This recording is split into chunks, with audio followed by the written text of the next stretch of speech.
Hi everyone, I'm Alana and welcome to this week's news roundup here on Games HQ Media. So as some of you may have heard, there's some weird thing going on with YouTube and gaming and channels and affiliates and what?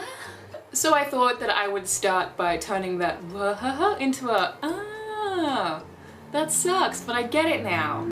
So basically YouTube has had this massive copyright sweep that's just sort of taking over lots of gaming channels and meaning that people can't monetize their videos anymore. So what these are content ID claims, which means that someone has ID'd your content as belonging to them.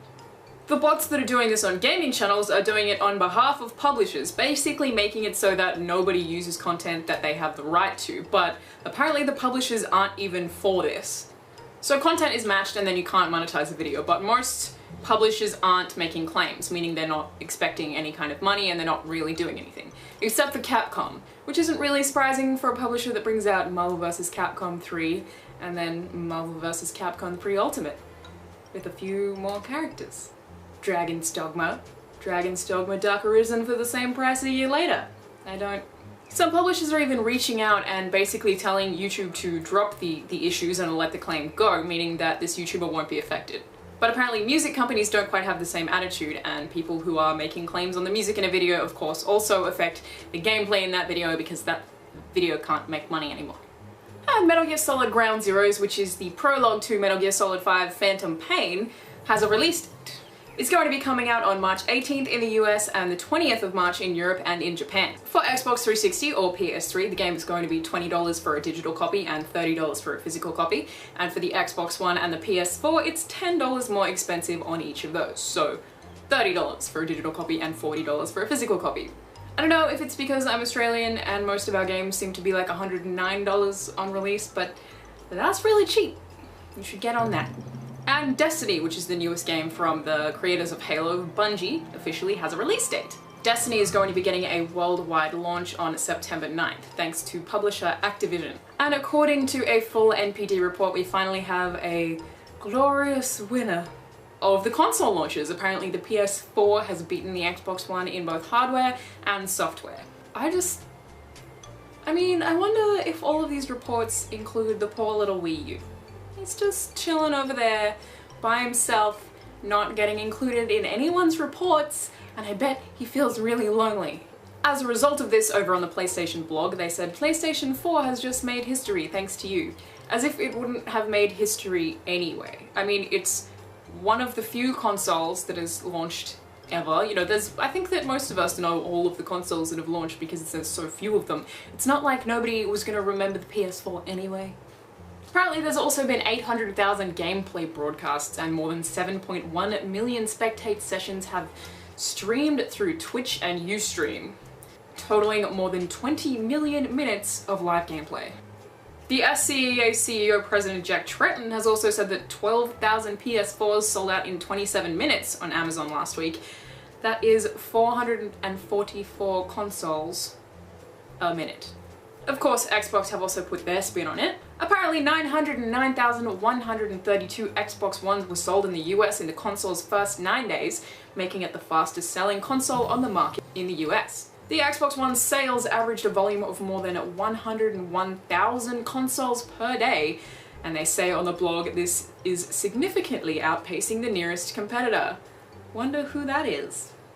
The total retail spend on the Xbox platform, being the Xbox One and Xbox 360 in November, including hardware, software and accessories, reached $1.21 billion, which is apparently the most for any console in the US. And Gran Turismo 6 has launched with just a fifth of Gran Turismo 5's sale. Gran Turismo 5 sold over 10 million units worldwide. It seems like this is probably a result of everyone buying PS4s excitedly and not being too worried about having games to play on it. Wait a minute, that doesn't make sense. But according to the statistics, everyone is instead buying Call of Duty Ghosts instead of Puerto Gran Turismo. And the producer of Bayonetta 2 basically had a bit of a whinge about people on social media whinging at him about Bayonetta. "I hate posting anything Bayonetta 2 on our Facebook," he tweeted. "Not because I hate Bayonetta 2, but because I hate the pedantic port begging. It's been over a year since we announced. We heard you. We get it. We are just happy that we get to make Bayonetta 2 for the patient fans." This seems like a bad thing in terms of PR for him to basically whinge at fans, but I do kind of get it. These things are a lot more complicated than they appear from the outside. We don't know what kind of deals they have going on or what kind of funding they're getting to make the game an exclusive, so I guess we should just suck it up and buy the console if we want to play it, and if not, just weep eternally. And apparently Rainbow Six Patriots had to be remade, because if it doesn't work, we're not gonna bring it to you. That's a direct quote, but I felt like I had to say it that way because that just seems like the way that you would say that kind of thing. So Ubisoft finally broke their silence regarding the game. The North American president, Laurent Detoc, explained why Patriots basically just suddenly went dark. Simply put, the dev team just felt like the game wasn't good enough. But Rainbow Six Vegas 2 is probably my favorite first-person shooter campaign-wise. I find that so much fun, so if they make Patriots anything like that, then I am one happy camper and they can take as long as they need. And that Fallout 4 teaser site that everyone was kind of going nuts about, that I was like, that's totally fake, was finally revealed as being fake. I told you. But Kotaku did manage to obtain some documents from readers confirming the existence of Fallout 4, which is set in Boston. So basically a reader sent them through a casting document which contained scripts, characters, and locations. It never said the word Fallout supposedly, but contained very obvious references to other Fallout games. Kotaku believes that they have confirmed this to be real, so Fallout 4 is in the works. I always kind of thought it was, so I never really cared about any of the rumors surrounding it or any of the stuff about Three Dog tweeting things, or I don't know, surely it's happening. The last thing they released was Skyrim in 2011. I'm sure Fallout 4 is coming.